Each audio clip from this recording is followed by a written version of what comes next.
ಪ್ರಧಾನಿ ನರೇಂದ್ರ ಮೋದಿಯವರು ಕೇಂದ್ರ ಸರ್ಕಾರ ಮತ್ತು ರಾಜ್ಯ ಸರ್ಕಾರಗಳಿಗೆ ಜಂಟಿಯಾಗಿ ಒಂದು ಟಾರ್ಗೆಟ್ ಅನ್ನು ಕೊಟ್ಟಿದ್ದಾರೆ. ನೀವು 100 ಪದಾರ್ಥಗಳನ್ನು 100 ಉತ್ಪನ್ನಗಳನ್ನು ಗುರುತಿಸಿ ಅವುಗಳ ಆಮದನ್ನು ಕಡಿಮೆ ಮಾಡಲಿಕ್ಕೆ ಪ್ರಯತ್ನ ಮಾಡಬೇಕು. ಸ್ಥಳೀಯವಾಗಿ ಉತ್ಪಾದನೆಯನ್ನು ಜಾಸ್ತಿ ಮಾಡಬೇಕು. ಇದರಿಂದ 2047ರ ವೇಳೆಗೆ ಭಾರತ ಅಭಿವೃದ್ಧಿ ಹೊಂದಿದ ದೇಶ ಆಗಲಿಕ್ಕೆ ಅನುಕೂಲ ಆಗುತ್ತೆ ಅಂತ ಹೇಳಿದ್ದಾರೆ. ಅದರ ಜೊತೆಗೆ ಅವರು ಇನ್ನೊಂದು ಸಲಹೆಯನ್ನು ಕೊಟ್ಟಿದ್ದಾರೆ.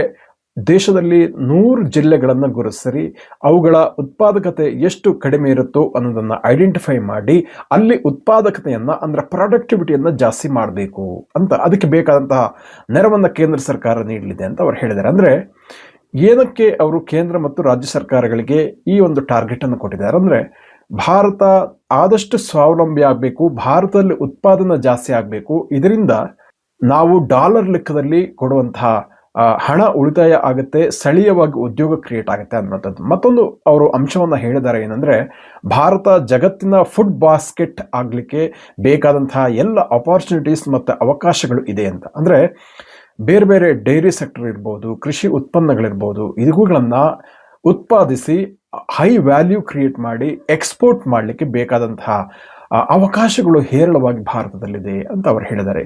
ಈ ಎರಡು ವಿಚಾರಗಳಲ್ಲಿ ಕೇಂದ್ರ ಮತ್ತು ರಾಜ್ಯ ಸರ್ಕಾರಗಳು ಸಾಕಷ್ಟು ಕೆಲಸ ಮಾಡಬೇಕು ಅಂತ ಅವರೊಂದು ಟಾರ್ಗೆಟ್ ಅನ್ನು ಕೊಟ್ಟಿರುವಂಥದ್ದು.